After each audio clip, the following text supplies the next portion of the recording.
Zoom out again, and you start to see the real kicker. The wages being offered by these jobs don't come anywhere close to meeting the rising cost of living.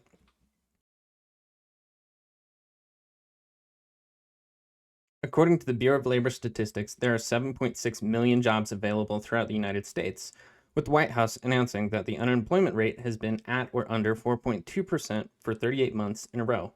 This almost ties the record of 52 months at or below 4.2%, which was from October 1965 to February of 1970.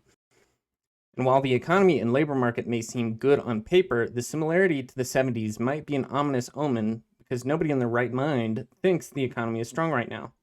So I want to help bridge the gap between the headlines like this and the reality that many of us are facing, beginning with what it means to be unemployed. The Bureau of Labor Statistics defines and collects the data around unemployment, and they have since 1942. Their definition is kind of insane. Employment is defined as anyone working during the duration of the survey. This includes all part-time as well as all regular full-time or year-round employment. But when it is particularly applied, what constitutes as employed is not what many of us would think. A 16-year-old without a job that does small tasks for their parents' business for 15 hours a week without any sort of pay is considered employed. A stay-at-home parent that helps with their significant other's paperwork for the business on the weekends without any form of compensation is considered employed. A 35-year-old helping with an ice cream shop for 1 hour a week, making $1, is considered employed. The exact same way someone working 40 hours a week, making six figures, is considered employed. Although those unpaid people that get counted as being employed make up a very small portion of the employment numbers, it begins to really provide some explanation of discrepancies between realistic employment and analytical employment. However, this isn't the only flaw in how employment and jobs are measured. Part-time employment is measured under two conditions: those that involuntarily needed a part-time job due to economic reasons, and those that voluntarily got a part-time job. But when you look at a chart of what is defined as involuntary, you once again see a discrepancy between real life and the data. Having to get a part-time job because the cost of your essentials is inflated over 30%, so you can no longer afford the things that you used to without part-time work, isn't really involuntary, and it isn't seen as an issue within the economy. It is just how things go according to the government. This, however, isn't the worst part of how employment in the job market is measured. The worst part comes in who we define as unemployed. Unemployment is officially defined as individuals who do not have a job, but have actively looked for one within the last 4 weeks. Now, actively looking could mean something as small as sending out a resume, contacting an employer, going to a job interview, or visiting a university career center. This stat is known as U3, and it is the one that you see in the headlines. It's the headline unemployment rate, but here's what they don't tell you. Unemployment insurance expires after you've been out of work for 6 months. So effectively speaking, you're only counted as unemployed for up to 6 months. That's because once your unemployment insurance benefits expire or are exhausted, you don't have to complete your weekly surveys to receive benefits, so you're probably not going to continue doing so. So what happens to the people who are still job hunting after 6 months? Do they magically disappear from the economy? Of course not, but on paper, they kind of do. Once that 6 months window ends, if you're still unemployed, you get pushed into two categories. You're either long-term unemployed or not in the labor force. It's like vanishing from the unemployment statistics so the government can say the economy looks stronger than it really is. This is where the numbers start to get murky. And much more important, if you want to get a clearer picture of the economy's health, you have to watch these two groups. A sharp rise in either one, long-term unemployment or labor force dropouts, is a red flag. It often means we're inching towards a recession. Now, not in the labor force includes a wide range of people: retirees, students, stay-at-home parents, or those under 16. But it also includes able-bodied, job-wanting adults who haven't actively searched for work in the past 4 weeks, either because they're discouraged or simply unable to for personal reasons. That's where a gray area comes to mind, the marginally attached. These are people who want to work and have looked for a job in the last 12 months, but not in the last 4 weeks. And at the very bottom of this invisible pyramid, you have discouraged workers. People who've stopped searching altogether because they feel they're too young, too old, overqualified, underqualified, or just plain defeated by the system. So when we talk about unemployment, U3 barely scratches the surface. In times of economic uncertainty, the more honest metric to use is U6, the underemployment rate. It includes everyone from part-time workers who want full-time jobs to discouraged and marginally attached workers. When we use this measure, the numbers tell a very different story. Not 7.1 million unemployed, but 15 million underemployed at a rate of 8.4%, with it projected to stay as this high for about the next 2 years. That's the number we should be paying attention to. So now that we've peeled back the layers of misleading unemployment numbers, it becomes clear. Way more people are looking for jobs than the official stats would have you believe. Which leads us to the next obvious question. Are the jobs even real? Considering how fuzzy the unemployment data is, I know what you might be thinking. If those numbers are misleading, then the job openings data must be cooked too, right? I love the skepticism, but before we jump to conclusions, let's back up and look at how the government actually defines a job opening. This is where the Job Openings and Labor Turnover Survey comes into play, or JOLTS. Run by the U.S. Bureau of Labor Statistics every month, they collect data from a sample of 21,000 businesses to track things like new hires, job separations, and you guessed it, openings.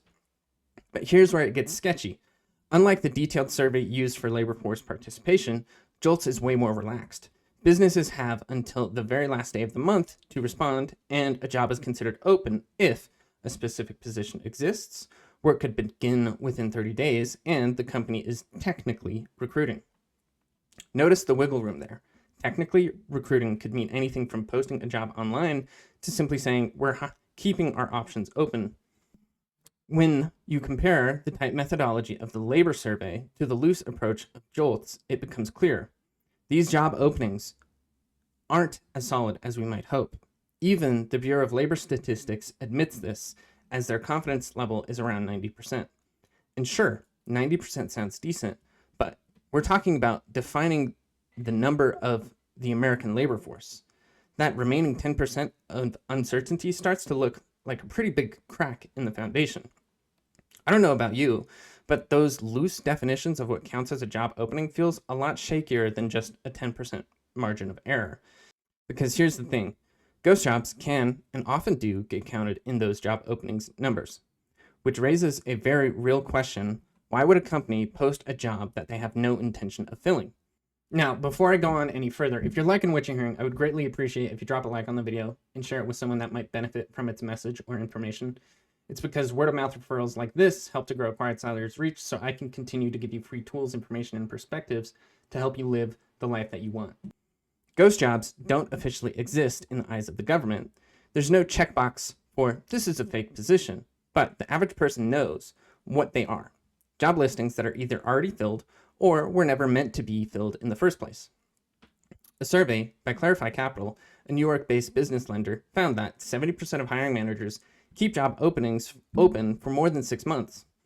40% admit to posting roles they're not even trying to fill just to make the company look like it's growing, and 34% said they use these listings to keep overworked staff hopeful that help is on the way. That alone is concerning, but it gets worse. A report by Scott, a career resource firm based in London, identified 1.7 million potential ghost job listings on LinkedIn in the US alone. So why keep a fake job posted? One reason, the cost of vacancy. This is a metric used by businesses to calculate how expensive it is to leave a position unfilled. Let's say a job pays $60,000 and generates $120,000 in value for the company each year. That's $461.53 of value per workday. If it takes 35 days to fill that role, the company loses about $16,100 during that time. Multiply that across departments or locations, and the costs skyrocket. So what do some companies do? They avoid the costs altogether by pretending to be hiring. That way, they create the illusion of supply and demand without actually hiring anyone. And when it comes time to actually hire, they've already collected hundreds or even thousands of applications. This gives them leverage. Now, instead of job seekers setting the market value, the employer gets to dictate the wage because the applicant pool is already built and desperate. And this tactic is especially common within industries with high turnover, like tech. In fact, The top 10 companies with the highest attrition rates are overwhelmingly tech firms. With massive layoffs, shrinking budgets, and a push for leaner operations, many teams are already operating with skeleton crews. So when those companies do need to scale up again, they already have a massive resume database to pull from, and no urgency to compete for talent. That means lower wages, longer timelines, and way more power in the employer's hands. Which gets us into the conversation of wages. You've probably heard the claim there are 7.6 million jobs available. It sounds promising, right? But here's what the numbers don't tell you. Not all of those jobs come with enough hours or pay to actually cover the cost of living. In fact, an increasing number of those job openings are part-time roles. We're seeing a trend that mirrors the 2008 Great Recession, where part-time jobs began overtaking full-time ones. And if the trend continues, part-time work is on track to surpass full-time roles for the first time since 1984. When adjusted for inflation using recent numbers, the average hourly wage is $19.24 an hour. That's just shy of $3 more an hour than it was 40 years ago. And even that number is not telling the full story because we're still missing a few years of inflation-adjusted data, and many economists argue that CPI, Consumer Price Index, underrepresents true inflation by leaving out key cost of living metrics. It's also just not calculated correctly. Like in the most recent report, the highest number for food at home was eggs at 58.8% inflation, and the lowest number was oranges at 2.8% inflation. Yet, the average for food at home was 1.9% inflation. How do you have a maximum of 58.8 and a minimum of 2.8, yet your average breaks out to be 1.9%? That doesn't make any sense. So let's zoom out and look at the bigger picture. At first glance, 7.6 million job openings seems like good news. Zoom out a bit and you realize many of those jobs are part-time. Zoom out further and you see millions of people competing for those jobs. Not 7.1 million labeled unemployed, but over 15 million who are underemployed, discouraged, or on the edge of the labor force. Zoom out again and you start to see the real kicker. The wages being offered by these jobs don't come anywhere close to meeting the rising cost of living. So now you've got too few jobs, most of them part-time, wages that haven't kept up with the pace of inflation, and nearly 3 times as many people chasing the full-time roles than the official unemployment rate numbers suggest. That's a massive supply and demand imbalance. The result, hyper-competition, wage suppression, and growing dependence on automated hiring systems just to get through the flood of applicants. What looks like a thriving job market on paper is actually a shrinking pool of opportunity, and that's where water's getting colder by the day, which creates an even higher dependency on application processes. And if you do manage to find a real full-time job posting that pays a livable wage, there's still one massive hurdle in the way: AI. As of 2023, a staggering 89.8% of Fortune 500 companies use applicant tracking systems. These are software tools designed to scan, filter, and rank resumes using algorithms before a human ever lays eyes on them. Sounds efficient, right? Well, here's the catch. 75% of applicants are never seen by an actual person. Not because the candidates aren't qualified, but because they didn't use the right keywords. HR tech journalist J.R. Donovan reported that 88% of workers believe applicant tracking systems routinely filter out high-quality candidates, simply because their resumes aren't tailored to beat the algorithm, even when their skills and experience are a perfect match. I would love for hiring managers to create an actual quality feedback system by submitting their own optimized resume for the open position under a false name. And then, if they aren't contacted by a recruiter or the HR department, heads should roll.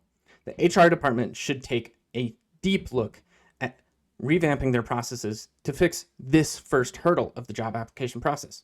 Note, I say first hurdle because that's just the beginning. Today, the hiring process is slower than ever, with an average time to hire hitting a record high of 44 days. So technically, if that's the average for the industry, there's no job openings because the job openings is recording jobs that are potentially having work start in 30 days. Well, if you can't get hired for 44 days, we don't have any job openings. That might be a gross misrepresentation, but still. 44 days, and many of these times to hire include 2 to 4 interviews, sometimes more, all while companies claim to be desperate for talent. But here's where it gets even more dystopian. Let's say a company wants to hire someone with a bachelor's degree, but not a master's. If you have a master's degree, the ATS, when used improperly, can filter you out automatically.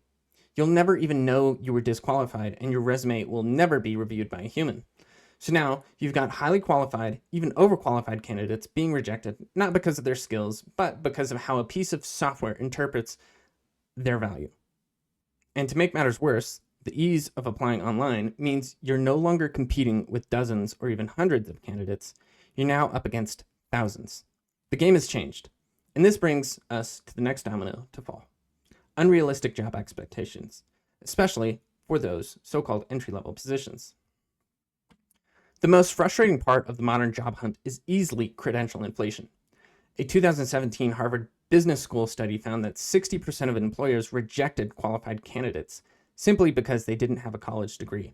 And it gets more ridiculous. In 2015, 67% of production supervisor job postings required a college degree, yet only 16% of actual supervisors had one. So what's really going on here? We're witnessing a game of moving goalposts, where the bar keeps getting raised, not based on skill or real-world performance, but on paper qualifications. But here's the twist. It goes both ways. Some employers won't hire you unless you have a degree. Others won't hire you because you have a degree, especially if it's a graduate degree. Why? Because most assume you'll want more money, better benefits, or that you might challenge the status quo. In other words, our education has become a red flag, not a value add. And a lot of this stems from how higher education is designed. College today is more about checking a box, getting the degree, than actually preparing people for the workforce. It teaches outdated theories and standardized content, but skips over the real-world, adaptable skill sets that modern employers actually need. So we end up with this absurd paradox. You're overqualified, but not experienced enough. You're educated, but not in the right way. And instead of helping you stand out, your degree can actually hold you back. The system is broken, and the people caught in the middle are paying the price. The worst part is the system is broken, but only for the younger generations, as we can look to our leadership and see how they clearly failed upwards. Now that they have reached the pinnacle, they refuse to step down and pass the torch to the next generation. Now, just to show you how inverse everything is, I want you to watch Jared Bernstein, former chief economist and economic policy advisor to the former president of the United States, and see what he had to say about why the government prints money. Like you said, they print the dollar. So why does the government even borrow? Well,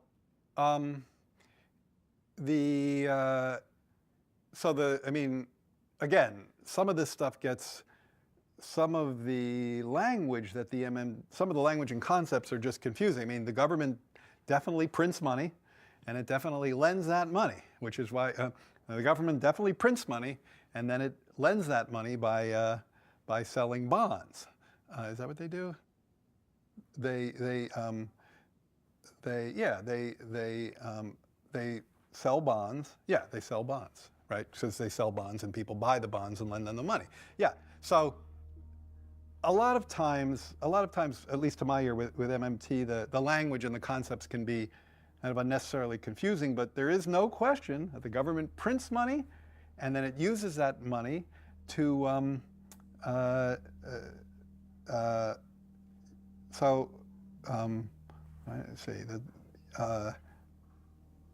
they print money and they use that money to they sell bonds, they borrow. I guess I can't really talk. I don't get it. I don't know what they're talking about. Like, because it's like the government clearly prints money. It does it all the time, and it clearly borrows. Otherwise, we wouldn't be having this debt and deficit conversation. So I don't think there's anything confusing there. This moment perfectly illustrates the disconnect between economic theory, political policy, and public understanding. If one of our quote-unquote top economists advising the former presidential administration can't clearly explain why the government borrows when it prints its own money, how are everyday Americans expected to make sense of the system? With all that said, this is really why it's so difficult to get a job right now. When you look at how disconnected everything is, from job openings that might not even be real, to underemployment that isn't counted, to wages that don't match the cost of living, and algorithms that decide your worth based on keywords, it paints a very different picture than the ones that were often shown. So if you're struggling to find work, please don't tie your worth to what the economy says you're worth. You're more than a resume. You are more than a job rejection. You are more than the wage someone is offering you. This was a heck of a video. I hope it provided some value. What do you think? Please share your thoughts and comments in the comment section below. And if you've made it this far into the video, you may as well subscribe to this channel so you don't miss out on future videos just like this one. And don't forget to drop a like on it. As always, thank you so much for watching. If you liked the video, you may be interested in learning why entry-level jobs no longer exist. Check it out here. Until next time.